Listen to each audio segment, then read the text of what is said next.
Podcast with Pankaj Arya में आपका स्वागत है।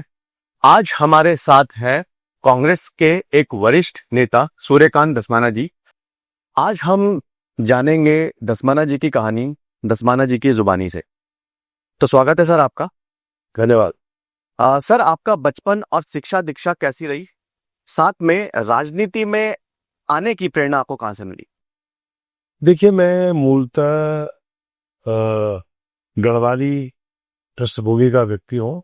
मेरे दादा देहरादून और उत्तराखंड के एक बहुत प्रसिद्ध ज्योतिषाचार्य थे। पंडित अमलानंद उनका नाम था। और पाकिस्तान हिंदुस्तान जब बना, देश का बंटवारा हुआ, तो वो उस समय जो पाकिस्तान में पेशावर चला गया, पेशावर में वो बेस थे, वहां से माइग्रेट होकर के रिफ्यूजी के तौर पे हिंदुस्तान आए, देहरादून आए, देहरादून में बसे। मूलतः वो गढ़वाल से बिलोंग करते थे। पौड़ी जनपद के एकेश्वर ब्लॉक के बग्याली गांव, वहां के वो रहने वाले थे। लेकिन बनारस में शिक्षा दीक्षा ग्रहण करने के बाद वो पेशावर चले गए। पेशावर जब गए तो वहां पे उनको बहुत प्रसिद्धि मिली। जो उनका कार्य था, बहुत अच्छे भागवत करने वाले थे, बहुत अच्छा ज्योतिष का ज्ञान रखने वाले थे, बहुत अच्छी जन्मपत्री बनाते थे। वहां पेशावर में लंबे समय तक रहे। मेरे पिता, मेरी 3 बुआ, ये 4 भाई बहन थे। लेकिन जैसे ही देश का बंटवारा हुआ तो मेरे दादा को वापस आना पड़ा हिंदुस्तान। और जब हिंदुस्तान आए तो हिंदुस्तान में देहरादून में वो आए। देहरादून में उनको जो कंपनसेशन में तमाम जो उनकी संपत्तियां पेशावर में थी, वो यहाँ पर रिफ्यूजी के तौर पे उनको कंपनसेट गवर्नमेंट ने किया और हम लोग देहरादून बस गए। मेरे फादर, उनकी शिक्षा दीक्षा यहीं हुई। मेरी 3 बुआ थी, उनकी शादी हो गई। अकेले पिता थे, उनके हम 4 पुत्र थे। मैं तीसरे नंबर का पुत्र हूँ। मेरा जन्म भी देहरादून में हुआ। और देहरादून में जन्म होने के बाद जब मैंने होश संभाला तो शिक्षा दीक्षा के लिए मुझे मेरे माता पिता ने सेंट जोसेफ अकेडमी में भेजा। सेंट जोसेफ अकेडमी में मेरी माध्यमिक तक शिक्षा हुई। उसके बाद मैं डीबीएस कॉलेज आया। डीबीएस कॉलेज में पढ़ाई करते करते ही हम वहां पर छात्र राजनीति में सक्रिय हो गए। उसी दौरान देश के बहुत बड़े नेता हेमवती नंदन बहुगुणा, 81-82 का जो चुनाव यहाँ पर हुआ, उपचुनाव, उस चुनाव में मैं उनके संपर्क में आया और छात्र राजनीति में भी मैं सक्रिय हो गया और जो मेन स्ट्रीम पॉलिटिक्स है उसमें भी सक्रिय हो गया। हालांकि मेरी उम्र बहुत कम थी, लेकिन वहीं से डीबीएस कॉलेज में मैं जब छात्र संघ का चुनाव हुआ 1983 में, तो चुनाव में मुझे डीबीएस कॉलेज का जो स्टूडेंट्स यूनियन का चीफ प्रीफेक्ट होता है, वो बनाया गया। उसके बाद मैंने 1984 में प्रेसिडेंट का इलेक्शन डीबीएस कॉलेज में लड़ा। डीबीएस कॉलेज में जब मैं इलेक्शन लड़ रहा था, उसी दौरान श्रीमती इंदिरा गांधी का असैसिनेशन हो गया, इलेक्शन कैंसिल हो गया और बाद में मैं डीएवी कॉलेज आ गया। डीएवी कॉलेज में मैंने पोस्ट ग्रेजुएशन किया। वहीं पे मैं डीएवी कॉलेज छात्र संघ का अध्यक्ष 1988 में बना। और उसी दौरान, क्योंकि बहुगुणा जी की मृत्यु 1989 में हो गई, वो हमारे राजनीतिक गुरु थे, तो हेमवती नंदन बहुगुणा जी की मृत्यु के बाद हम लोग, बहुत बड़ा हमारा पूरे राज्य में ग्रुप था, हमारे राजनीतिक जो साथी थे, सहयोगी थे, हम सब लोग जनता दल में चले गए। और जनता दल में जाकर के हम लोग श्री मुलायम सिंह यादव, उस समय उत्तर प्रदेश के अध्यक्ष थे, उनके हम नजदीक हो गए। तभी सरकार बन गई 1989 में उत्तर प्रदेश में। और उस सरकार में रहते हुए मेरी संगठन में बड़ी महत्वपूर्ण भूमिका थी। मैं उत्तर प्रदेश युवा जनता दल का महामंत्री बना। उसके बाद जनता दल विभाजित हुआ।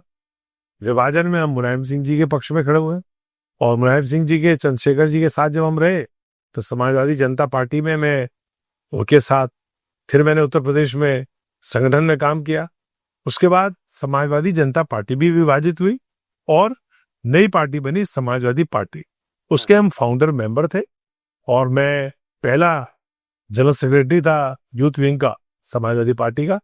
और जब तक मैं समाजवादी पार्टी में रहा तब तक मैं उसके नेशनल यूथ विंग के जो हमारा संगठन है उसमें मैं जनरल सेक्रेटरी के पद पे और प्रदेश पूरे राष्ट्रीय उपाध्यक्ष के पद पे, वर्किंग प्रेसिडेंट के पद पे मैंने काम किया और 2000 में मैं कांग्रेस में आया।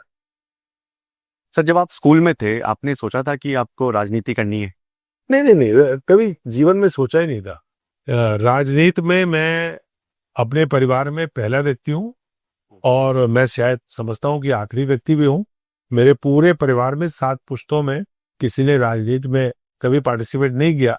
मैं कॉलेज के टाइम पर, कॉलेज में कुछ परिस्थितियां होती हैं, छात्र राजनीति में हम सक्रिय हुए और छात्र राजनीति में सक्रिय रहते हुए मैं हेमवती नंदन बहुगुणा जैसे स्टॉलवर्ड उनके संपर्क में आया और मेरा सौभाग्य रहा कि बहुत छोटी उम्र में मुझे उनका सानिध्य प्राप्त हुआ और एक राजनीतिक गुरु के रूप में उनसे मुझे बहुत सीखने को मिला। तो राजनीति में आने का कभी स्कूल के टाइम पर कभी कोई सपने में भी नहीं सोचा था। पढ़ने लिखने वाले थे। उसके बाद कॉलेज में आकर के जरूर हम छात्र राजनीति में सक्रिय हुए और छात्र राजनीति में जब सक्रिय हुए तो उससे उसी छात्र राजनीति के चलते हम मेन स्ट्रीम पॉलिटिक्स में भी आ रहे हैं। जब आप स्कूल में थे तो उस समय आपने क्या सोचा था कि आपको क्या बनना है? देखिए, जिस जमाने में हम स्कूल में थे उस समय स्कूल में मैक्सिमम जो हमारे सेजर्स एकेडमी में जब हम पढ़ते थे तो वहाँ मैक्सिमम स्टूडेंट्स या तो एनडीए की तैयारी करते थे या आईआईटी की तैयारी करते थे। मैक्सिमम लड़के हमारे साथ के उस जमाने में जो हमारे साथ स्कूल में हमारे क्लासमेट्स हैं, मेरे बहुत सारे साथी फौज में, केशव अस्वाल अभी ब्रिगेडियर होकर रिटायर हुए, मेरे साथी संजय कथुरिया अभी बहुत बड़ी पोजीशन में ओएनजीसी से रिटायर हुए। इसी प्रकार के मेरे बहुत सारे मित्र जो स्कूल में मेरे साथ पढ़ते थे, फौज में, नेवी में, एयरफोर्स में और इसी तरह से अलग अलग क्षेत्रों में रहे। लेकिन स्कूल के जमाने में जब हम पढ़ते थे तो उस समय रहता था कि भाई या तो एनडीए क्वालिफाई करेंगे या आईआईटी में जाएंगे, तो उसी तरफ हमारा रुझान था। लेकिन जहाँ डेस्टिनी ले जाना चाहती है, जहाँ भाग्य ले जाना चाहता है, व्यक्ति वही जाता है। जब आप स्टूडेंट पॉलिटिक्स में आए तो कौन कौन सी चुनौतियों का आपने सामना करना पड़ा? क्योंकि आपका बैकग्राउंड तो था नहीं राजनीति का, लेकिन जब आपने सोचा आप आए तो प्रॉब्लम्स भी आई होंगी उसमें आपको। नहीं, देखिए, राजनीति तो बड़ा कठिन रास्ता है। दूर के ढोल सुहावने लगते हैं, जो कहावत है वो राजनीति में जो व्यक्ति रहता है और जो उसको जीता है उसी को मालूम होता है कि जो सारी लोगों को दिखता है कि भाई पॉलिटिकल लीडर है, ताकतवर है, सारी सत्ता है, सिक्योरिटी है, पद है, सरकार है, ये सब चीजें दिखती है। लेकिन जो उसके पीछे का संघर्ष है, एक नेता को बनाने में इतनी सारी चीजें जो उसके साथ चलती हैं, इतने सारे लोग जो उसके साथ चलते हैं, इतनी सारी परिस्थितियां, सर्कमस्टांसेस जो उसके साथ रहते हैं, उससे एक नेता बिल्ट होता है। और छात्र राजनीति में जब मैं आया, मेरा यह सौभाग्य था कि मुझे बहुत अच्छे साथी मिले।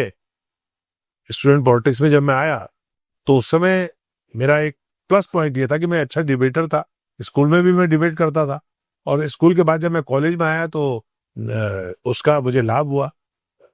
बोलने में डीबीएस कॉलेज में जब किसी मुद्दे पर बात करनी होती थी तो छात्रों के बीच में बात रखने का, छात्रों को कन्विंस करने का एक ताकत जो होती है बोलने की, वो ईश्वर की कृपा हमारे ऊपर रही तो एक बहुत अच्छी। लेकिन उसके साथ साथ संघर्ष बहुत रहा छात्र जीवन में। हम जब पॉलिटिक्स में आए तो पॉलिटिक्स को एक मिशन के रूप में लिया, क्योंकि हम जिस गुरु के शिष्य थे, हेमवती नंदन बहुगुणा, उनका सबसे बड़ा जो गुण था उनका व्यक्तित्व, उनका ज्ञान। जब वो कभी उनको भाषण देते सुनते थे, एक बार मैं उनके साथ बद्रीनाथ गया और बद्रीनाथ जी में जब सुबह वो भाषण दे रहे थे तो ऐसा नहीं लग रहा था कोई राजनीतिक व्यक्ति भाषण दे रहा है, ऐसा लग रहा था कोई आदिगुरु शंकराचार्य का शिष्य होगा, कोई इतना बड़ा विद्वान होगा, कोई महंत साधु होगा जो भाषण दे रहा है धर्म के बारे में, बद्रीनाथ जी के बारे में, अध्यात्म के बारे में, जो बहुगुणा जी का ज्ञान था। ऐसे ही एक बार मैं उनके साथ ओएनजीसी के कार्यक्रम में चला गया। ओएनजीसी के कार्यक्रम में जब बहुगुणा जी बोल रहे थे तो ऐसा लग रहा था कोई पेट्रोलियम साइंटिस्ट बोल रहा हो, कोई विद्वान, पेट्रोलियम का विद्वान बोल रहा हो। मतलब उनके अंदर इतना बड़ा गुण था कि वो किसी भी विषय पर बात करना। तो सबसे बड़ा जो बहुगुणा जी से हमको इनहेरेंट हुआ, जो उनसे हमने सीखा, जो उनकी विरासत हमें से हमने लिया, वो ये लिया कि नेता बनना आसान नहीं है। क्योंकि पॉलिटिकल लीडर, अब माना कोई आदमी एमएलए बनता है, तो एमएलए तो उसको इंडस्ट्री मिनिस्टर बना दिया, उसको फाइनेंस मिनिस्टर बना दिया, उसको पर्यटन मंत्री बना दिया, उसको होम मिनिस्टर बना दिया। तो यानी कि आपको सारे विषयों का ज्ञान होना चाहिए, सारे विषयों के बारे में मालूमात होने चाहिए। तो पॉलिटिक्स दिखने में आसान होती है, लेकिन जिन लोगों को नेतृत्व करना होता है, जिन लोगों को सरकारें चलानी होती है, संगठन चलाने होते हैं, उनको सभी विषयों का ज्ञान होना जरूरी है। और उसके लिए आपको मेहनत करनी पड़ती है, पढ़ना पड़ता है, लोगों से सीखना पड़ता है। मैं समझता हूं कि जीवन में मनुष्य को अगर आगे बढ़ना है तो उसको अंतिम सांस तक विद्यार्थी के रूप में रहना चाहिए, एज ए स्टूडेंट उसको बिहेव करना चाहिए, सीखने की प्रवृत्ति होनी चाहिए। अब हर चीज तो हम सीख के आए नहीं है, या हर चीज तो हम पढ़ के आए नहीं है, लेकिन जो विषय हमारे सामने आते हैं उन विषयों के बारे में जानकारी हमको जरूर होनी चाहिए। आप लंबे समय से उत्तराखंड कांग्रेस से जुड़े हैं। इस पूरे सफर में सबसे यादगार पड़ाव आपका कौन सा रहा? देखिए, मैं हर पल को जीता हूं, हर दिन को जीता हूं। और मैंने आपको बताया कि मैं तो राजनीति में जब आया तो मेरे अंदर जुनून, पॉलिटिक्स को मैंने एज अ मिशन लिया।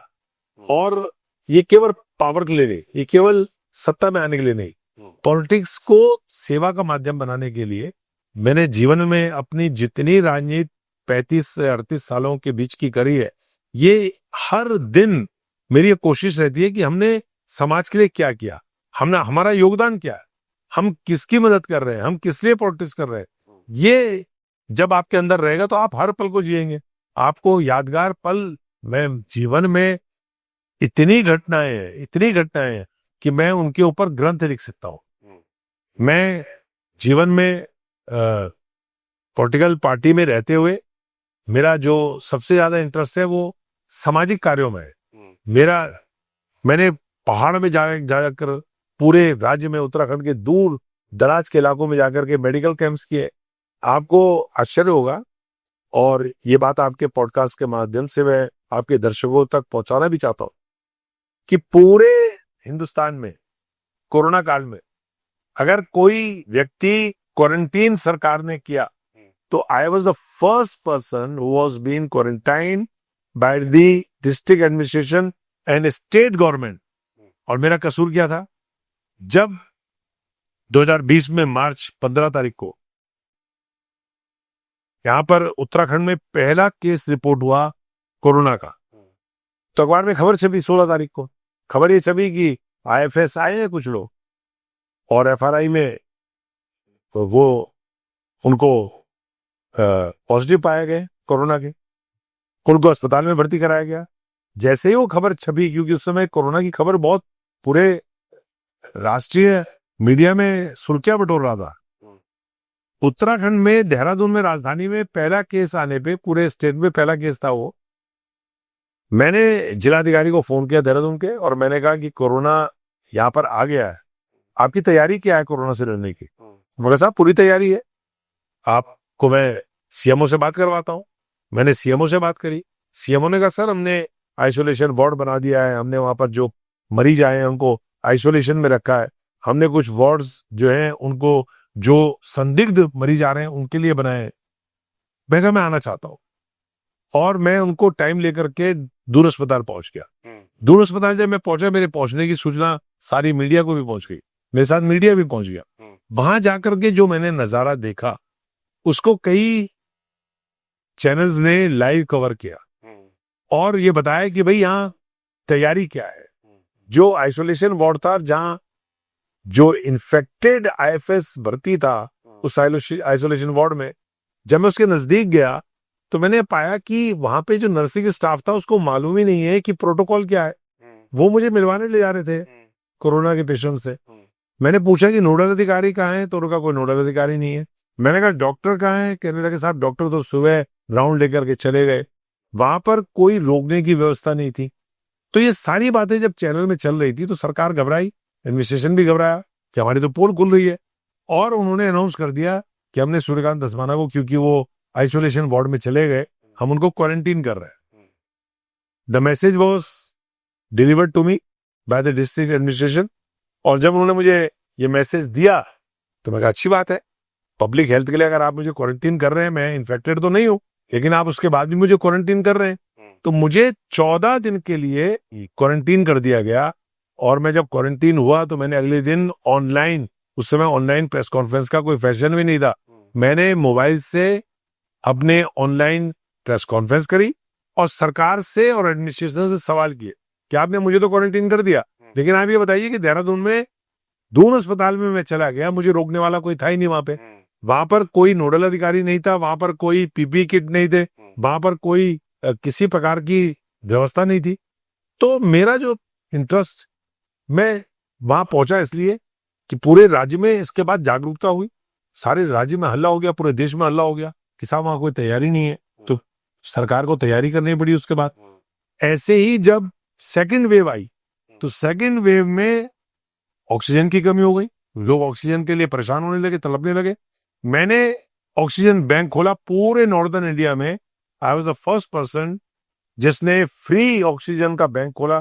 250 ऑक्सीजन सिलेंडर लेकर के मैं अपने एम्बुलेंस में, अपने ट्रस्ट की, मेरा अपना ट्रस्ट है देवभूमि मानव संसाधन विकास ट्रस्ट, मैं जब तक सेकंड वेव रही एक दिन भी अपनी गाड़ी में नहीं बैठा, मैं एम्बुलेंस में घूमता रहा।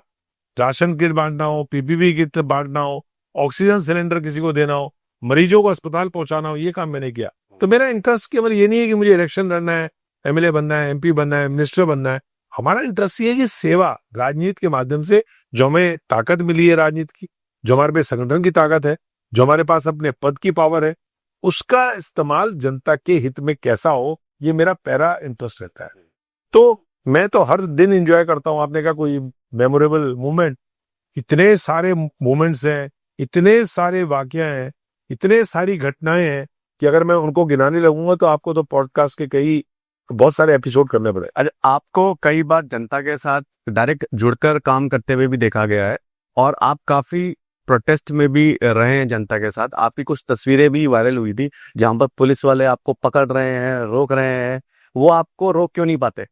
देखिए, गिनती नहीं है कि मैं 1983 से लेकर के अब तक जो मेरा राजनीतिक सफर रहा, मैं कितनी बार जेल गया हूं, कितनी बार मुझे पुलिस ने पकड़ा है, कितनी बार मुझे पुलिस ने बंद किया है, लेकिन मुझे इस बात का गर्व होता है। I am proud of the ये इस पूरे अपने राजनीतिक पॉलिटिकल कैरियर में मुझे इस बात का गर्व होता है कि मैं कभी पुलिस वाले ने पकड़ा होगा तो उसने पकड़ा होगा कि मैं नौजवानों के लिए लड़ रहा हूँ। मुझे पुलिस वालों ने पकड़ा होगा तो उसने पकड़ा होगा कि किसी महिला के साथ कोई अत्याचार हो गया है, रेप हो गया है, कोई घटना हो गई है, छोटी बच्ची के साथ उसका रेप हो गया, कत्ल हो गया। ये घटनाएं, बहुत सारी घटनाएं, मैंने आपको बताया कि मैं गिनाने लगूंगा तो पता नहीं कितनी घटनाएं निकलेंगी। राज्य के बेरोजगार नौजवान हैं, उनके रोजगार के लिए हम लड़ रहे हैं। पूरे देश के अंदर महंगाई का इशू हो, देश के अंदर करप्शन का इशू हो, देश के अंदर पॉलिटिकल इश्यूज हो, उनमें लड़ते हुए मैं जेल गया हूं। उन इश्यूज पे लड़ते हुए मैंने प्रोटेस्ट किए हैं और इतनी बार किए हैं, इतनी बार जेल गया हूं कि मुझे स्वयं उसका हिसाब किताब नहीं मालूम। मैं कभी हिसाब किताब रखता ही नहीं, क्योंकि मुझे तो यह है कि आज अभी अगर कहीं अन्याय होगा, अब ये पेपर लीक का मामला है, पेपर लीक के मामले में जैसे ही हमको मालूम पड़ा, the same day, last Sunday, it was last Sunday, रविवार को पेपर लीक हुआ।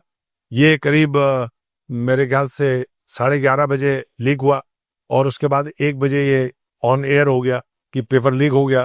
मैंने आधे घंटे बाद प्रेस कॉन्फ्रेंस करके पार्टी का जो स्टैंड है, क्योंकि मैं पार्टी का उत्तराखंड का ऑर्गेनाइजेशनल वाइस प्रेसिडेंट हूँ, संगठन उपाध्यक्ष हूँ, मेरा फर्ज था कि मैं पार्टी का स्टैंड बताऊं।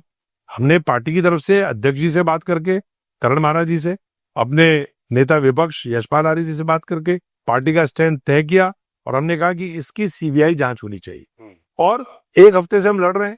1 हफ्ते में पुलिस से भी मुकाबला हुआ, धरना भी हुआ, पुतला दहन भी हुआ। तो ऐसे तमाम मामले हैं, इतनी लंबी फहरिस्त है। पब्लिक इश्यूज पे लड़ के जेल जाने में, पब्लिक इश्यूज से लड़ने के लिए, उनके लिए लड़ने के लिए अगर हमें किसी से मुकाबला करना पड़ता है, कभी संघर्ष करना पड़ता है, तो उसमें कोई दिक्कत की बात नहीं है। लेकिन मुझे इसमें मजा आता है, मुझे इसमें आनंद आता है। इसलिए आनंद आता है कि जो दबे हुए हैं लोग, कुचले हुए हैं लोग हैं, जिनके साथ न्याय नहीं हो पाता, जिनके साथ अन्याय होता है, चाहे वो महिलाएं हो, चाहे वो नौजवान हो, चाहे वो विद्यार्थी हो, उनके लिए अगर हम संघर्ष कर रहे हैं तो हम सोचते हैं कि हम कोई ना कोई योगदान समाज के लिए कर रहे हैं। तो सूर्यकांत धस्माना जी को डर किससे लगता है? मुझे डर कभी कभी अपने आप से लगता है, और वो डर इसलिए लगता है कि मैं ईश्वर से हमेशा प्रार्थना करता हूं कि मुझे इतनी शक्ति प्रदान करे कि मैं कभी भी अपने कर्तव्य पथ से डिगूं नहीं। कितनी भी दिक्कत आ जाए, कितनी परेशानी आ जाए, मेरे साथ जीवन में इतनी परेशानी आई है। राजनीतिक लोगों का अगर आप इतिहास देखेंगे और मेरा अगर आप पूरा पॉलिटिकल कैरियर देखेंगे, झूठे आरोप लग जाते हैं, झूठी लोग अफवाहें फैला देते हैं। मैंने पूरे उत्तराखंड मूवमेंट, क्योंकि मैं आपको बताया मैं कभी इस बात को संकोच नहीं करता और कभी इस बात को छुपाता नहीं हूं। मैं तो मुलायम सिंह जी के साथ रहा, और मुलायम सिंह जी को कोशिश की गई इस पूरे उत्तराखंड मूवमेंट में विलियन पोज करने की। तमाम घटनाएं भी हुई, दुर्घटनाएं भी हुई जो दुर्भाग्यपूर्ण है। उसमें पूरे आंदोलन में हम लोग उत्तराखंड से ऐसे थे जो उत्तराखंड के पक्ष में थे, और हम हमेशा ये बात मानते थे कि मुलायम सिंह यादव वो व्यक्ति थे जिन्होंने उत्तराखंड राज्य बनाने के लिए जो 2 कमेटीज बनी, विनोद बरथाल कमेटी और रमाशंकर कौशिक कमेटी, वो उन्होंने बनाई। और सबसे पहला कोई डॉक्यूमेंट अगर स्टेट गवर्नमेंट ने उत्तराखंड स्टेट बने, इसके लिए अगर कोई व्यक्ति इसके लिए क्रेडिट होना चाहिए किसी को, तो वो मुलायम सिंह यादव थे। उन्होंने 2 कमेटीज बनाई। उन दोनों कमेटीज ने रिपोर्ट उत्तराखंड के पक्ष में बनाई कि उत्तराखंड स्टेट बनना चाहिए। अब ये दुर्भाग्य है, हानि लाभ जीवन मरण यश अपयश विधियात, ये 6 सब्जेक्ट ऐसे हैं जो इनकी मिनिस्ट्री ऊपर वाले ने अपने हाथ में रखी हुई है, किसी को नहीं थे। हानि लाभ जीवन मरण यश अपयश, आपको कब लॉसेज होने हैं, कब आपको फायदा होना है, आपका कब जीवन होना है, कब मरण होना है, और आपको किसी काम का यश और अपयश मिलना है या नहीं मिलना। ये जो सब्जेक्ट्स हैं ये ऊपर वाले के हाथ में, ये मेरे हाथ में नहीं है, आपके हाथ में नहीं है, किसी के हाथ में नहीं है। उत्तराखंड राज्य बनाने के लिए रिपोर्ट हमने बनाई, ड्राफ्टिंग कमेटी का चेयरमैन मैं था। उत्तराखंड राज्य की रिपोर्ट उत्तर प्रदेश की असेंबली में प्रेजेंट करने का काम मुलायम सिंह जी की सरकार ने किया, और वो फिर उसके बाद वो गया देश की संसद में, देश की पार्लियामेंट में, और देश की पार्लियामेंट से वो पास हुआ, लेकिन तब राज्य बना, लेकिन उसका क्रेडिट नहीं मिलना था हमको। तो उसका क्रेडिट नहीं मिलना था तो इसलिए डिस्क्रेडिटेड हो गए, वो घटनाएं हो गई। वो घटनाएं होने के कारण हम लोगों के ऊपर झूठे आरोप लग गए, अल्टीमेटली हम कोर्ट से बरी हुए। लेकिन जो आपने कहा डर किस चीज से लगता है, डर ये लगता है कि हम कभी निराश ना हो, क्योंकि राजनीति में सबसे जो एक चैप्टर जो है निराशा का, डिसअपॉइंटमेंट, वो चैप्टर हमारे गुरु ने कहा कि इसको फाड़ दो, ये कभी आपकी किताब में नहीं होना चाहिए डिसअपॉइंटमेंट। मैंने जीवन में कभी भी मैं कोई चुनाव हार जीत ये हमारे हाथ में है ही नहीं, मैंने आपको पहले बता दिया, तो कभी निराश नहीं हुए। तो मैं इसी बात से डरता हूं कि कभी जीवन में ये निराशा ना आए कि हम सफल हो रहे हैं असफल हो रहे हैं, हमें कुछ मिल रहा है या नहीं मिल रहा है। इसके अलावा कोई डर नहीं, कोई भय नहीं है। और वो डर और भय इसलिए उससे मैं कभी घबराता नहीं हूं, क्योंकि मुझे मालूम है मैं आध्यात्मिक दृष्टि से रिलीजियसली इतना स्ट्रांग हूं कि मैं मानता हूं कि होता वही है जो ऊपर वाला चाहता है। तो ऊपर वाला जब हमसे सेवा करवाना चाहता है, हमसे लोगों का भला करवाना चाहता है, तो हमें कभी डिसअपॉइंट होने नहीं देगा, कभी हमें निराश होने नहीं देगा। इसलिए ये जो हार जीत चुनाव की होती है, इनसे मैं कभी घबराता नहीं, कभी डरता नहीं। लेकिन ऊपर वाले से यही प्रार्थना करता हूं कि वो डर और भय कभी हमारे अंदर आए भी। आप खुद छात्र पॉलिटिक्स से निकलकर आए हैं और आज छात्र परेशान है, इस मामले को और कितना टाइम लगेगा? क्या छात्रों को न्याय मिल पाएगा? देखिए, ये बड़ा ऐसा सवाल है, ये तात्कालिक परेशानी का सवाल नहीं। ये परेशान छात्र तब भी थे जब ये राज्य नहीं था, और ये परेशानी जो उत्तराखंड की बहुत मूल उत्तराखंड राज्य के निर्माण में जो बेसिक जो इश्यूज थे, उनमें से एक इशू था उत्तराखंड का unemployed youth. And due to unemployment the migration, पलायन, जो उत्तराखंड के नौजवान अपने बूढ़े माँ बापों को रोजगार के लिए छोड़ करके चले जाते थे, पलायन कर जाते थे। वो हम सोचते थे कि राज्य बनेगा तो वो संकट दूर होगा। हम सोचते थे कि रोजगार वहीं सृजित होगा, लोगों के हाथों को काम वहीं मिलेगा। लेकिन हम शुरू में सरकारें बहाना बनाती रही, अब तो नया राज्य है, अभी तो हम शैशव काल में हैं, अभी तो हम बिल्कुल हमारा जन्म हुआ है। ये करते करते करते करते आज हमने 25 साल पूरे करने जा रहे हैं 9 नवंबर को। We will be a young Uttarakhand of 25 years, 25 साल का युवा उत्तराखंड। और 25 साल बाद भी अगर सरकारें बहाना बनाएंगी, 25 साल बाद भी अगर इस राज्य में कॉन्ट्रैक्ट पर कर्मचारी होंगे, 25 साल बाद भी अगर यहाँ के नौजवान को उसके हाथ खाली होंगे और पलायन करना पड़ेगा, इस राज्य की सरकार को पलायन आयोग बनाना पड़ेगा, इससे ज्यादा अनफॉर्चुनेट स्थिति क्या हो सकती है? तो हमने स्टेट बनाया क्यों? Why this state was created? ये बेसिक सवाल है हमारा कि ये राज्य बना क्यों था।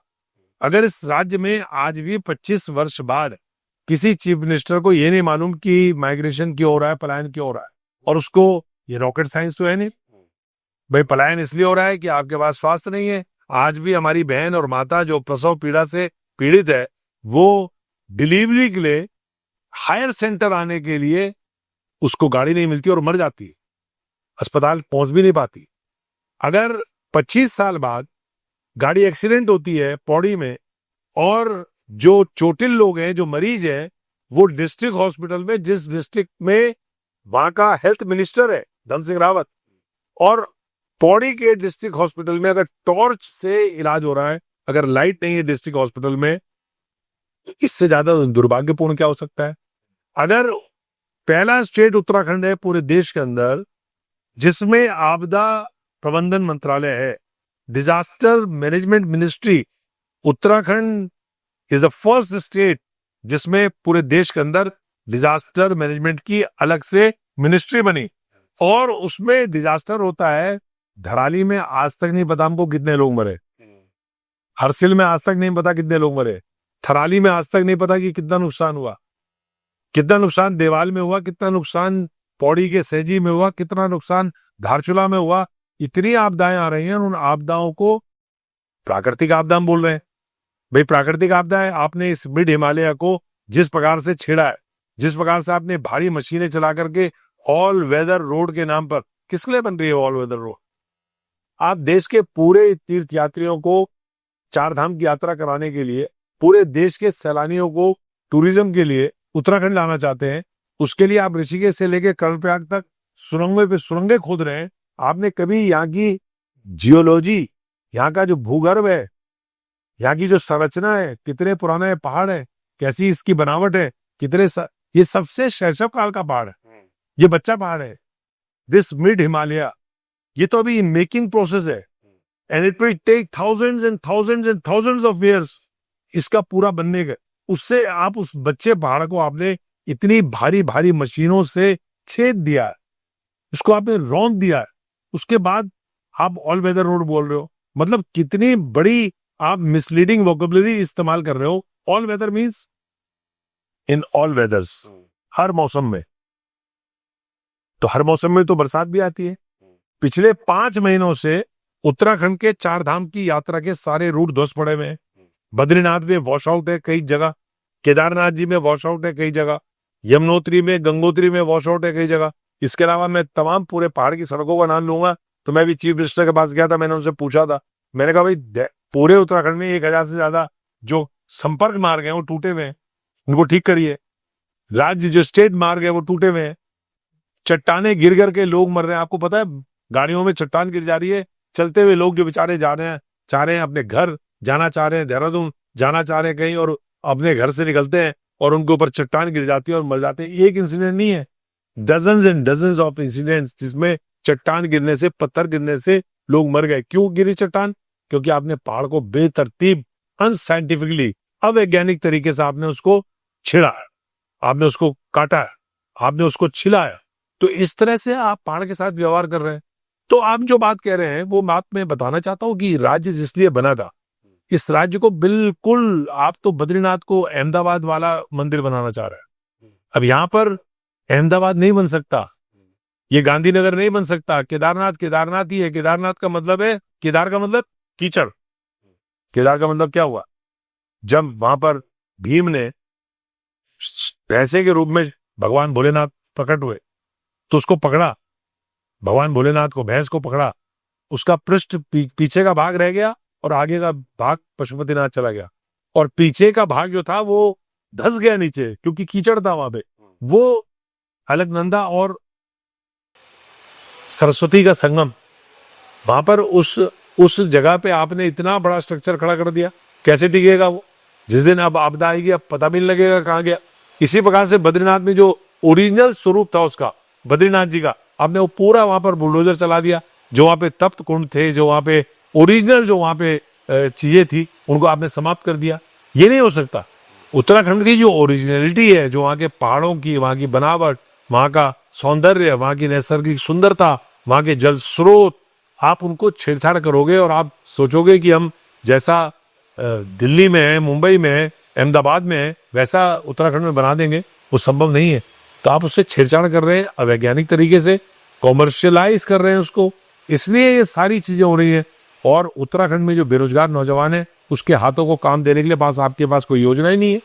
पूरे उत्तराखंड के अंदर आज जो अनएम्प्लॉयमेंट है वो क्लाइमेक्स में, 25 सालों में इतनी अनएम्प्लॉयमेंट, इतनी बेरोजगारी कभी नहीं हुई जो आज है। तो आप जो स्टूडेंट्स की बात कर रहे हैं, केवल स्टूडेंट्स नहीं, पूरा जेन जी।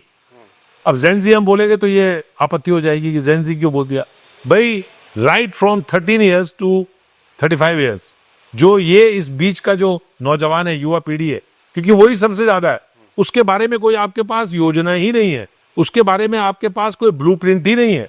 आप उत्तराखंड के अंदर कैसे एम्प्लॉयमेंट जनरेट करेंगे, कैसे रोजगार पैदा करेंगे? ये बात सच है कि हम सबको सरकारी नौकरी नहीं दे सकते, लेकिन यहाँ का एग्रीकल्चर, यहाँ का फ्लोरिकल्चर, यहाँ की फॉरेस्ट्री, यहाँ के जल स्रोत, यहाँ का टूरिज्म, यहाँ का पिलग्रिमेज, अब आप उसको अगर एम्प्लॉयमेंट के साथ जोड़ेंगे ही नहीं और ऐसा कर देंगे कि अगर वहां बद्रीनाथ जी में कोई पुष्प सज्जा करने आ रहा है तो वो भी गुजरात से आ रहा है, केदारनाथ जी में अगर कोई फूल लगाने आ रहा है वो भी गुजरात से आ रहा है, उत्तराखंड में आपको मिल ही नहीं रहा है। तो आप जब यहाँ के पिलग्रिमेज को, यहाँ के टूरिज्म को, यहाँ की माइनिंग को, यहाँ की हर चीज को जब आप व्यवसायिक दृष्टि से बाहर के लोगों को दे देंगे तो यहाँ का नौजवान कहाँ जाएगा? यहाँ का नौजवान तो चपरासी की नौकरी ढूंढ रहा है, क्लरिकल नौकरी ढूंढ रहा है, मास्टर की नौकरी ढूंढ रहा है, SSC के एग्जाम के लिए बैठा हुआ है सड़कों पे, उसके पास और चारा क्या है? और जब उस SSC के एग्जाम में भी पॉलिटिकल पैट्रोनेज प्राप्त लोग, और पॉलिटिकल पैट्रोनेज जब मैं कह रहा हूं तो स्पष्ट रूप से कह रहा हूं, बीजेपी का पॉलिटिकल पैट्रोनेज, उसका पैट्रोनेज प्राप्त लोग, हाकम सिंह जैसे लोग, संजय धारीवाल जैसे लोग, धर्मेंद्र सिंह चौहान जैसे लोग जब पेपर लीक करेंगे, पेपरों को बेचेंगे 10 लाख में, 12 लाख में, 15 लाख में, तो आप क्या उम्मीद करते हो क्या करेगा बेरोजगार नौजवान? कहाँ जाएगा?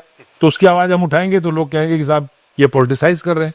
भाई हम पॉलिटिकल लीडर हैं, पॉलिटिकल पार्टी के नेता हैं, तो अगर ये इश्यूज हमारे सामने आएंगे तो क्या हमको उनको एड्रेस नहीं करना चाहिए?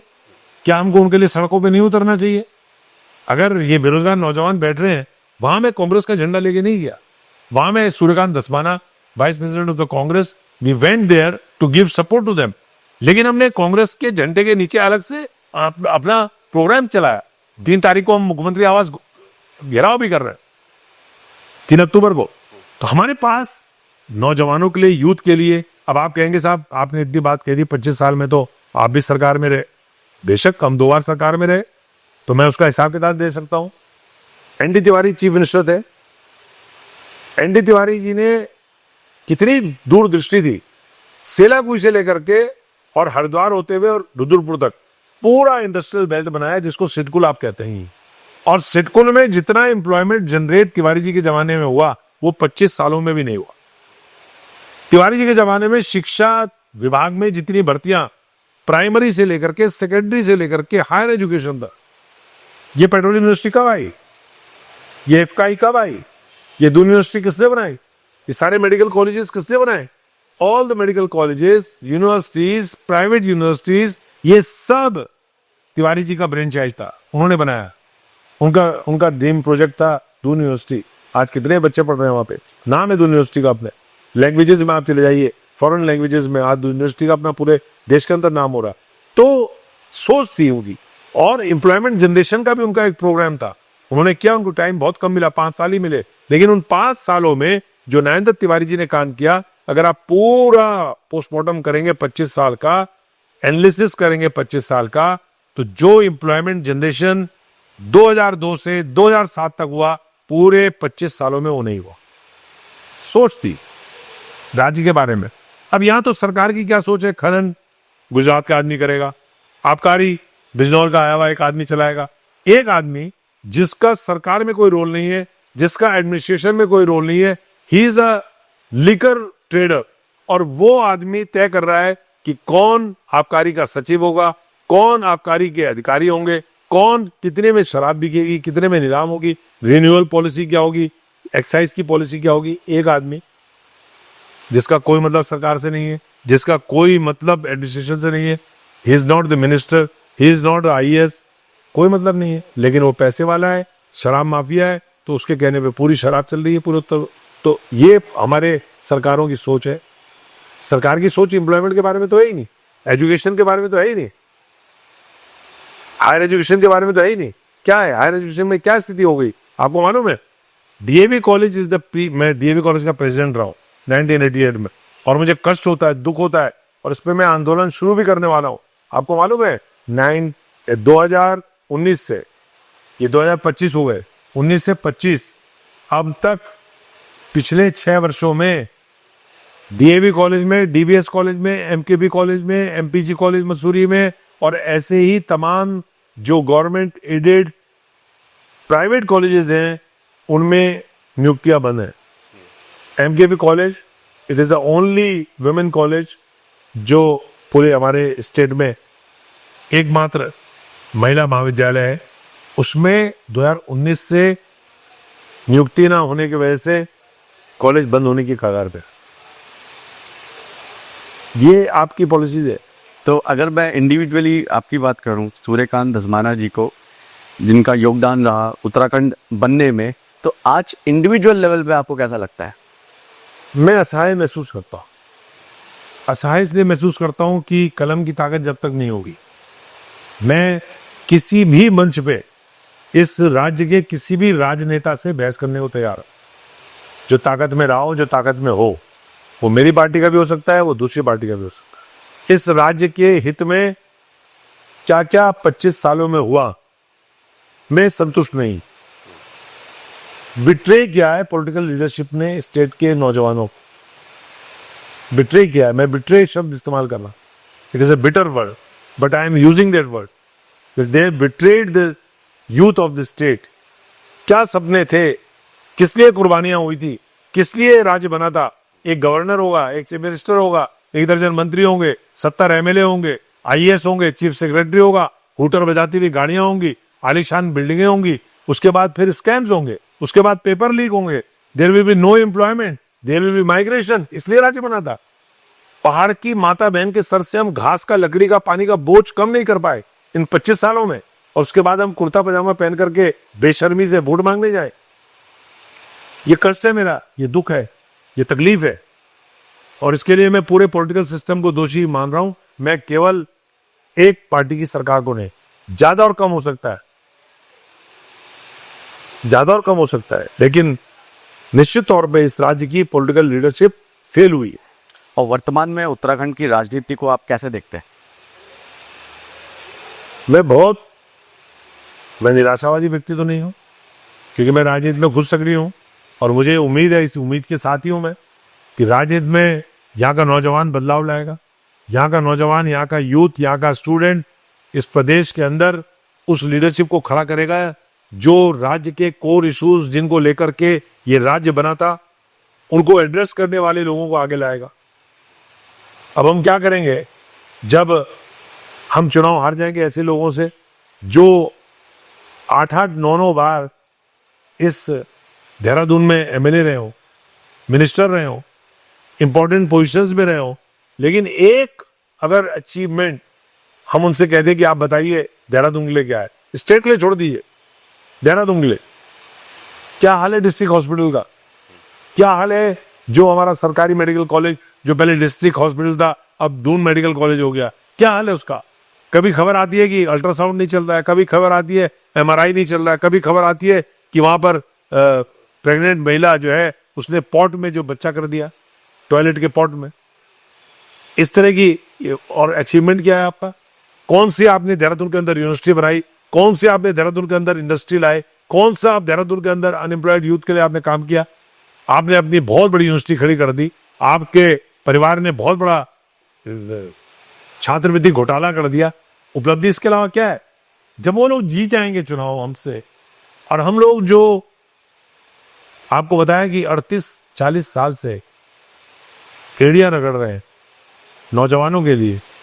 मुझे याद है वो जमाना जब मैं डीएवी कॉलेज में था और डीएवी कॉलेज में कर्नल भाई थे, और कर्नल भाई ने जो चेयरमैन थे उस समय ये अनाउंस कर दिया कि उत्तराखंड के students need not apply, Garhwal university students need not apply.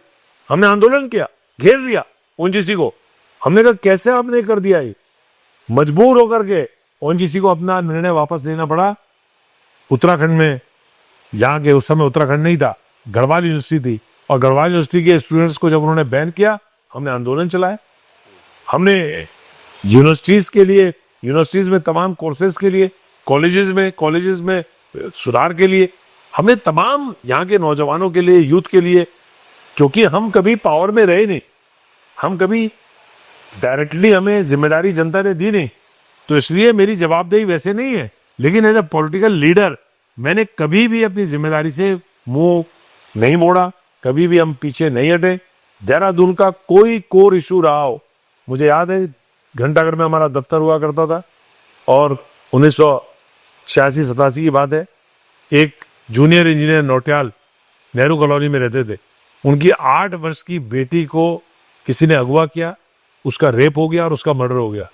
वो डेड बॉडी मेरे यहाँ लेकर के आ गए घंटाघर में ऑफिस में, और उन्होंने कहा दसवाना जी मेरे साथ ये अन्याय हुआ है, और उन्होंने पूरा देहरादून बंद करा दिया। पूरे देहरादून में इतना जबरदस्त आंदोलन, उस समय हम डीएवी कॉलेज के छात्र नेता थे, छात्रों का आंदोलन चला, बाद में वो अपराधी गिरफ्तार हुआ। ऐसी जो आपने घटनाएं पूछी मुझसे, इतनी घटनाएं हैं पूरे देहरादून में, पूरे राज्य में, नौजवानों के सवालों पर, विद्यार्थियों के सवालों पर, महिलाओं के सवालों पर, बेरोजगारों के सवालों पर सैकड़ों बार जेल जाना, सैकड़ों बार लाठी खाना, सैकड़ों बार संघर्ष करना, ये हमारा राजनीतिक इतिहास है। लेकिन हमारी जवाबदेही तो तब होगी ना जब जनता में कोई जिम्मेदारी देगी। उसके बाद बोले कि साहब आपको हमने ये जिम्मेदारी दी, आपको हमने ये वोट दिया, आपको हमने जिताया और आपने हमारा काम नहीं किया, तब तो हमसे सवाल कर सकते हैं। लेकिन उसके बाद भी हम लोगों के सवालों के जवाब देते हैं। तो आने वाले चुनाव को लेकर आपकी रणनीति और प्राथमिकताएं क्या है इस बार? मेरी पहली प्राथमिकता है कि भ्रष्टाचारी सरकार से राज्य को मुक्ति दिलाई जाए। उत्तराखंड में जो 8.5-9 साल से बीजेपी सरकार चल रही है, इसने प्रदेश की जनता को निराश किया है। राज्य में विकास ठप, राज्य में बेरोजगारी चरम पर, राज्य में भ्रष्टाचार चरम पर, राज्य में आपने देखा ये आपदाएं आई, खनन इतना भयंकर तरीके से पूरे नदियों में। राज्य की विधानसभा की अध्यक्ष कोटद्वार में मालन नदी के पुल पर जब टूटा, खड़े होकर बोल रही हैं कि खनन के कारण मेरा पुल टूट गया। राज्य के एक एमएलए आदरणीय मुन्ना सिंह चौहान, वो खड़े होकर के कह रहे हैं कि खनन हो रहा। हमारे प्रदेश के पूर्व मुख्यमंत्री, वर्तमान में हरिद्वार के सांसद, वो पार्लियामेंट में खड़े होकर के कह रहे हैं कि मेरे राज्य में अवैध खनन हो रहा है। तो आपके राज्य में अवैध खनन हो रहा है तो आपके राज्य में सरकार किसकी है? सरकार आप ही की है। अपनी सरकार को बोल रहे हैं। अरविंद पांडे यही बोल रहे हैं। पूरे प्रदेश के अंदर हाहाकार मचा हुआ है, आपदा से इतना भयंकर नुकसान हुआ। मैं आपसे एक सवाल कर रहा हूं लास्ट, मुझे बताएं कि प्रधानमंत्री जी, ये प्रचार किया जाता है कि केदारनाथ के प्रति बड़ी आस्था उनकी है, ये प्रचार किया जाता है कि उनकी बद्रीनाथ जी के प्रति आस्था है, ये प्रचार किया जाता है कि वो गंगा के पुत्र है, गंगा उन्हें बुलाती है। बनारस में बुलाया था, उत्तराखंड में बुलाया। हिमाचल प्रदेश में चुनाव होता है तो वो केदारनाथ पहुंच जाते हैं और हिमाचल प्रदेश की ड्रेस पहन करके लाइव उनका चलता है, जबकि वो चुनाव आचार संहिता का खुला उल्लंघन होता है, लेकिन चलता है। गुजरात में चुनाव होता है, वो केदारनाथ जी में आकर के धुनी रमाते हैं गुफा में, वो लाइव चलता है पूरे देश में, क्योंकि चुनाव में केदारनाथ जी, बद्रीनाथ जी और सनातन धर्म के नाम पर वोट मांगना होता है।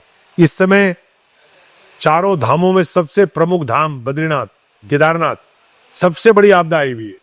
केदारनाथ जी जिस प्रकार से वहां चट्टाने गिरी, लोग मरे, यमुनोत्री, गंगोत्री, ये गंगोत्री के रास्ते में हरसिल और धराली कितने लोग मर गए। घाम तापो कहा था वहां भूखा में आकर के, और वहां आकर के जो उन्होंने घाम तापो कहा, उसके बाद जो आज वहां पे हालात है, एक बार भी प्रधानमंत्री जी नहीं सोचा कि मैं वहां जाकर के लोगों की सुध ले लूं। 4:30 बजे शाम का कार्यक्रम बनाया हवाई सर्वेक्षण का। आप ये बताइए, जब सूर्य अस्त होता है पहाड़ में, वहां पर कौन सा सर्वेक्षण हो सकता है? जानबूझ करके 4:30 बजे का समय बनाया गया। क्या प्राइम मिनिस्टर ऑफिस को ये नहीं मालूम था कि वहां पर मौसम कैसा होगा? मौसम के बारे में जानकारी नहीं रही होगी। आप 4:30 पौने 5 बजे आए देहरादून में, आपने एयरपोर्ट में जो नौटंकी करी, वहां के आपदा प्रभावित लोग जो नकली बुलाए थे उनसे मिले, और उसके बाद 1200 करोड़ रुपया सरकार के मुंह पर पटक करके आप चले गए। कैसा लगाव है आपका? केदारनाथ जी के प्रति कैसी आस्था है? बद्रीनाथ जी के प्रति कैसी आस्था है? गंगा मैया जो यहाँ से उद्गम है गंगा का, बनारस में तो बहुत देर में जाती है गंगा। पहले गंगा माँ तो यहाँ से गौमुख से निकलती है, अलकनंदा यहाँ ऊपर हमारे बद्रीनाथ जी के ऊपर से निकलती है। तो गंगा जहां से निकल रही है, गंगा वहां कष्ट में, गंगा के बच्चे, गंगा के बेटे, पहाड़ के पुत्र, हिमालय के बच्चे वो कष्ट में, और आप चीन घूम रहे हैं, विदेश घूम रहे हैं, बिहार जा रहे हैं रैली करने, लेकिन उत्तराखंड के उन लोगों के लिए आपके पास समय नहीं है जो लोग दिलो जान से आपको चाहते हैं। 3 बार लगातार पार्लियामेंट में 5 सांसद चुन करके आपकी झोली में डालते हैं, आपको 2 बार लगातार सरकार आपकी बनाते हैं, लेकिन उसके बाद भी आप उनके बारे में सोचते नहीं। इसलिए इस बार जो आपने पूछा कि क्या हमारा उद्देश्य है, 2027 की तैयारी में हम लगे। कांग्रेस पार्टी को इस राज्य में सरकार में लाना है, उसके लिए पूरी निष्ठा के साथ पूरा संगठन लगा है। नौजवानों की लड़ाई, बेरोजगारों की लड़ाई, पेपर लीक की लड़ाई, यहाँ के तमाम जो महिलाएं कष्ट में है उनकी लड़ाई कांग्रेस लड़ रही है। अंकिता भंडारी से लेकर के और अनामिका शर्मा जो बीजेपी की महिला मोर्चा के अध्यक्ष हरिद्वार की थी, जिन्होंने अपनी 13 साल की बच्ची हैवानों के हवाले कर दी और उसका बलात्कार किया उन्होंने, इन तमाम मामलों में, महिलाओं के खिलाफ हिंसा के मामले में कांग्रेस पार्टी पूरी ताकत से लड़ रही है, और मुझे उम्मीद है कि इस बार जनता परिवर्तन करेगी और कांग्रेस को ताकत दिलाएगी। कांग्रेस पार्टी के लिए आपके अनुसार सबसे अहम सुधार क्या होना चाहिए? कांग्रेस पार्टी के लिए सबसे अहम सुधार ये होना चाहिए कि कांग्रेस का जो कुनबा है, कांग्रेस के जो हमारे बड़े लोग हैं, वो कांग्रेस को जिताने के लिए सब मिलकर के काम करें। कार्यकर्ता तैयार बैठा है, कार्यकर्ता पूरी ताकत से पार्टी को सरकार में लाना चाहता है। बड़े नेता कृपा करें, राज्य के जितने बड़े लीडर हैं वो सब मिल बैठ करके कांग्रेस को जो कार्यकर्ताओं की इच्छा है उसके अनुरूप सरकार में लाने के लिए एकजुट होकर के सब काम करें। और जो उस दिशा में काम हो भी रहा है, हमारी प्रदेश की प्रभारी कुमारी शैलजा जो हमारी राष्ट्रीय महासचिव हैं, उन्होंने, हमारे आदरणीय नेता विपक्ष लोकसभा में राहुल गांधी जी ने, हमारे राष्ट्रीय अध्यक्ष श्री मल्लिकार्जुन खड़गे जी ने, इन सब लोगों ने बहुत सख्त इंस्ट्रक्शंस दिए हैं पार्टी के तमाम लीडरशिप को, और उसके अनुरूप ही अब पार्टी की तमाम जो सीनियर लीडरशिप है उस ओर कदम बढ़ा रहे हैं। सीनियर लीडरशिप में इतने कॉन्फ्लिक्ट्स क्यों हैं? होते हैं, सत्ता के तो कॉन्फ्लिक्ट्स होते हैं। त्रिवेंद्र सिंह रावत कह रहे हैं कि सीबीआई की जांच कराओ, मुख्यमंत्री कह रहे जरूरत ही नहीं है, एसआईटी की जांच कराएंगे। एक पूर्व मुख्यमंत्री है, एक वर्तमान मुख्यमंत्री है। भाजपा में देखो ना कितना जूतम बाजार चल रहा है, सारे विधायक सड़क पे आ रखे हैं। उनकी लड़ाई है, अखबार वाले और टीवी वाले, चैनल वाले, मीडिया वाले वो ज्यादा प्रसारित नहीं करते। हमारे यहाँ तिल का ताड़ बना देते हैं, हम आ भी बढ़ते हैं तो हो जाते हैं बदनाम, और वो कत्ल भी करते हैं तो चर्चा नहीं होती। ये है।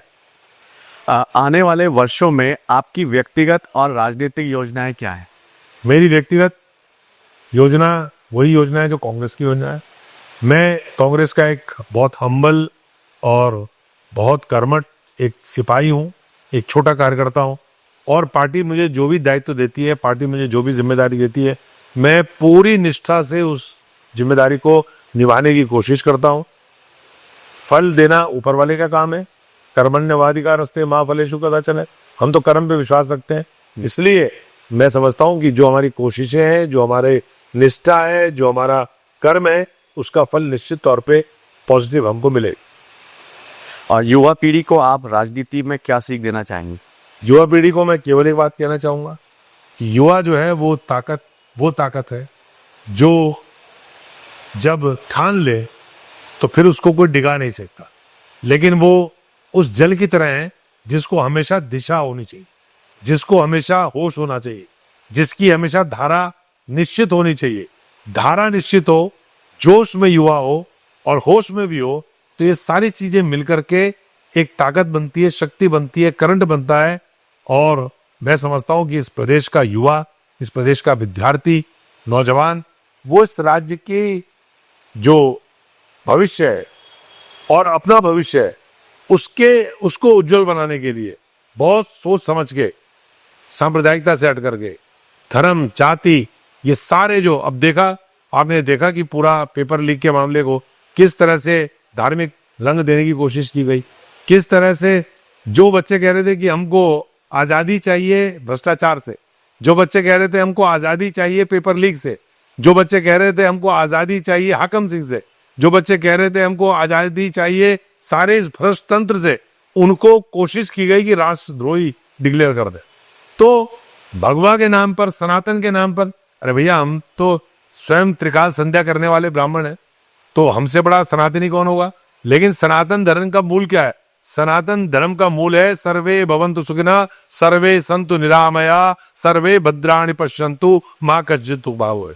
ये मूल है हमारा, उस मूल से हमें भटकना नहीं चाहिए। सबके लिए पूरा ये राज्य सबका है।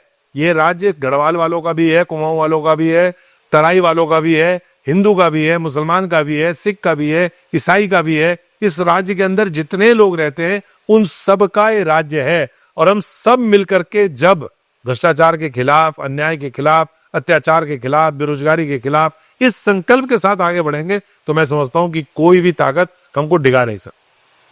आपने एक पीड़ा बताई कि जो जनता है वो सही लोगों को नहीं चुन रही है। तो अंत में मैं ये पूछना चाहूंगा आपसे कि उत्तराखंड की जनता के लिए आप क्या संदेश देना चाहते हैं? क्योंकि आप आंसरेबल तो हैं, चाहे आप सत्ता में रहें, चाहे आप विपक्ष में रहें, आपको जवाब तो देना है। मैंने आपसे कहा कि मैं दो बातें होती है। एक तो बात ये होती है कि मैं डायरेक्टली, मुझे अगर जनता ने इलेक्ट किया तो मैं उसके प्रति उत्तरदायित्व तो मेरा बहुत ज़्यादा बनता है। लेकिन मैं एक पॉलिटिकल पार्टी का पदाधिकारी हूँ, इसलिए मेरा दायित्व तब भी है, चाहे चुने गए चाहे नहीं चुने गए। वो बात मैंने दूसरे संदर्भ में कही थी। लेकिन एक जिम्मेदार, सबसे बड़ी मुख्य विपक्षी पार्टी का उपाध्यक्ष संगठन होने के नाते मैं अपनी जिम्मेदारी पूरी लेते हुए राज्य में कांग्रेस पार्टी इस प्रदेश की जनता को निराश नहीं करेगी, ये आश्वासन देना चाहता हूँ। और मैं जनता के विवेक पर, जनता के निर्णय पर कभी प्रश्न चिन्ह नहीं लगा रहा हूं। लेकिन मैं आपको तुलनात्मक ये बात जरूर कह सकता हूं कभी भी कि लोगों का जो निर्णय है वो निर्णय तात्कालिक हो जाते हैं, कभी कभी किसी चीज से प्रभावित हो जाते हैं। अब 2019 में इस देश के अंदर जो चुनाव हुआ वो पूरा चुनाव पुलवामा पे हुआ। आप पुलवामा के शहीदों को एक वोट दे पाएंगे नहीं दे पाएंगे इस पे हुआ। तो सारा जीएसटी चला गया, सारा नोटबंदी चला गया, देश की गड़बड़ अर्थव्यवस्था चली गई। अब जीएसटी 2017 में आपने लागू किया था, 8 साल तक इस देश के लोगों को आपने लूटा, 55 लाख करोड़ रुपया आपने देश की जनता की गाड़ी कमाई उनकी जेब से निकाली। अब आप अपने आप माला पहन रहे हैं कि हम जीएसटी कम कर रहे हैं। तो आप उस समय कम गलत थे या आज गलत है? तो इसलिए कभी कभी तात्कालिक निर्णय हो जाते हैं। उस समय मास्टर स्ट्रोक था जीएसटी लगाना, उस समय मास्टर स्ट्रोक था नोटबंदी करना। लेकिन 2000 का नोट बंद करना वो मास्टर स्ट्रोक था क्या? पहले 500 का और 1000 का नोट बंद करना और 2000 का नोट चालू करना मास्टर स्ट्रोक था, या बाद में 2000 का नोट बंद करना मास्टर स्ट्रोक था? जीएसटी लगाना, इतना स्लैब उसके अलग अलग करके पूरे आटे पे, दाल पे, खाने पे, कफन पे, साबुन पे, कौन सी ऐसी चीज थी जिस पे टैक्स नहीं लगाया गया? तब राहुल गांधी ने कहा था ये गलत लग रहा है, इसके 2 ही स्लैब होने चाहिए। और बहुत सारी तो उपभोग की कंज्यूमेबल ऐसी चीजें हैं जिन पे जीएसटी होना ही नहीं चाहिए। उस समय राहुल गांधी कह रहे थे तो मजाक उड़ा रहे थे कि साहब ये तो देश की इकोनॉमी को चाहते ही नहीं कि बूम करे, ये चाहते ही नहीं कि वो आगे बढ़े। लेकिन आज जब आप उसको 2 स्लैब में ला के खड़े हो रहे हैं तो आप उसको मास्टर स्ट्रोक बता रहे हैं, तब आप उत्सव कर रहे हैं। मतलब आपने 8 साल देश में लूट का उत्सव मनाया और अब आप छूट का उत्सव मनाने को कह रहे हैं। तो कभी कभी तात्कालिक निर्णय हो जाते हैं जनता, तो भावनाओं में बह करके लोग वोट दे देते हैं। 2019 में ऐसे ही हुआ। और वैसे ही मैंने आपको उत्तराखंड के संदर्भ में बताया कि कभी कभी जाति के आधार पर, भाषा के आधार पर, क्षेत्र के आधार पर लोग प्रतिनिधियों को वोट दे देते हैं, लेकिन अल्टीमेटली उनकी परफॉर्मेंस, और मैंने आपसे कहा मैं तो डिबेट करने को तैयार हूं, लोग अपनी परफॉर्मेंस पे बात करें ना, चाहे कोई एमएलए हो, चाहे कोई एमपी हो, चाहे कोई मिनिस्टर हो, चाहे कोई चीफ मिनिस्टर हो, आप आइए बात करिए। मैंने अभी आपदा के संदर्भ में कहा था, मेरे पार्टी के ही बहुत सीनियर लीडर ने मेरी बात को अदरवाइज ले लिया था, लेकिन जब मैंने क्लैरिफिकेशन दिया तो उन्होंने उस बात को सही माना कि भाई इस राज्य के अंदर आपदा में 25 सालों में हम कौन सा सिस्टम डेवलप कर पाए। जापान में आपको मालूम है एक दिन में कितनी बार भूकंप आ जाता है, तो उन्होंने उस भूकंप से लड़ना सीखा ना। उत्तराखंड में क्लाउड बस्ट होगा ही होगा, वो 1 हो या 100 हो। पहले मोरी से लेकर के और मालपा तक का एक स्ट्रेस था जहां हर साल क्लाउड बस्ट होता था। कभी बूढ़ा केदार में हो जाता था, कभी चमोली के किसी इंटीरियर पार्ट में हो जाता था, कभी ऊखीमठ में हो जाता था, कभी मोरी में हो जाता था। लेकिन आज तो सहस्त्रधारा में क्लाउड बस्ट हो गया था। देहरादून में एक साथ 11 जगह, कोई नदी नहीं बची, रिस्पना, बिंदाल, टोंस, यमुना, कौन सी नदी बची जिसमें क्लाउड बस्ट ना हुआ हो? सब जगह क्लाउड बस्ट हुआ, सब जगह इतनी भारी तबाही आई। हमको इस तबाही, इस disaster, natural disaster, man made disaster, जब हमारे एक मिनिस्ट्री है तो क्या 25 सालों में हम एक ऐसी फौज खड़ी नहीं कर सकते थे कि डिजास्टर जब हमारे हाथ में नहीं है, क्लाउड बस्ट हम नहीं जानते कब होगा, लेकिन क्लाउड बस्ट के बाद कैसी परिस्थिति पैदा होगी, उससे जो इफेक्टेड लोग हैं उनसे हम कैसे उनको बचाएंगे, कैसे फर्स्ट एड देंगे, कैसे उनको वहां से शिफ्ट करेंगे? क्या हम इस सिस्टम को इवॉल्व नहीं कर सकते थे? धराली में 40 सेकंड में 1 से लेकर के और 40 तक, मैं आपको वीडियो दिखाऊंगा, आप 1 मिनट पूरा नहीं गिन पाएंगे। 40 सेकंड्स में पूरा धराली तबाह हो गया। सारे बड़े बड़े 5 स्टोरी स्ट्रक्चर्स नीचे दब गए, आज भी दबे में। कितने लोग उनके अंदर दफन हो गए किसी को पता नहीं है। तो क्या हमारे पास ये सिस्टम नहीं होना चाहिए कि नदी की स्ट्रीम लाइन के अगल बगल कितने दूरी तक हम निर्माण नहीं करेंगे, कितना ऊंचा हम निर्माण करेंगे, क्या उसमें सेफ्टी के हमारे मेजर्स होंगे? क्या ये नहीं होना चाहिए सिस्टम? क्या ये सरकारों पे इतना दिमाग नहीं है? ये घास खाते हैं क्या? जो तमाम बड़ी जिम्मेदारियों पे लोग जाते हैं, क्या अन्न तो खाते होंगे ना? जब मेरे जैसा एक छोटा सा कार्यकर्ता ये बात जानता है कि हमारे पास ये सिस्टम होना चाहिए, हमारे पास ये व्यवस्थाएं होनी चाहिए, तो क्या ये लोग नहीं जानते?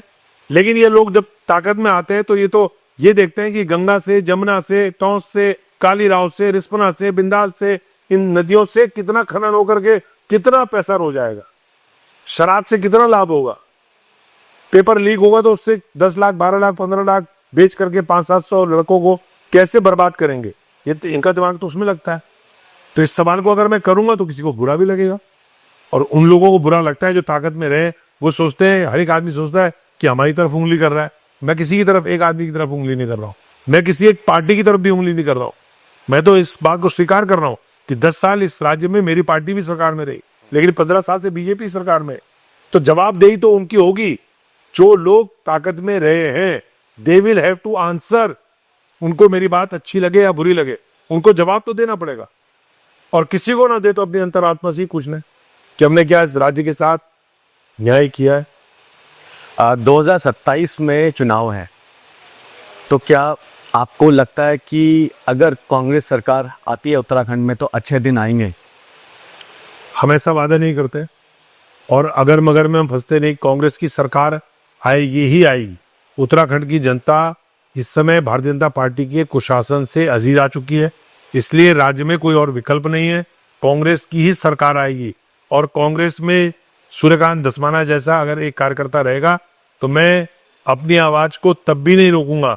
इस राज्य के अंदर नौजवानों के सपने पूरे हों, माता बहनों के सर से घास का, पानी का, लकड़ी का बोझ उतरे, महिलाओं की स्थिति अच्छी हो, राज्य के दूर दराज के इलाकों में स्वास्थ्य सेवाएं सुदृढ़ हों, इस राज्य में सरकारी शिक्षा व्यवस्था चुस्त दुरुस्त हो और तमाम जो हमारे सरकारी कर्मचारी हैं, हमारे अध्यापक हैं, उनके बच्चे ऐसी स्थिति पैदा करें कि उनके बच्चे भी सरकारी स्कूलों में पढ़े। ऐसी व्यवस्था बनाने के लिए हम काम करेंगे। इस पॉडकास्ट को यही विराम देते हैं। बहुत बहुत धन्यवाद धस्माना जी पॉडकास्ट में आने के लिए, और आपकी आवाज को हम जनता तक पहुंचाएंगे। धन्यवाद। धन्यवाद।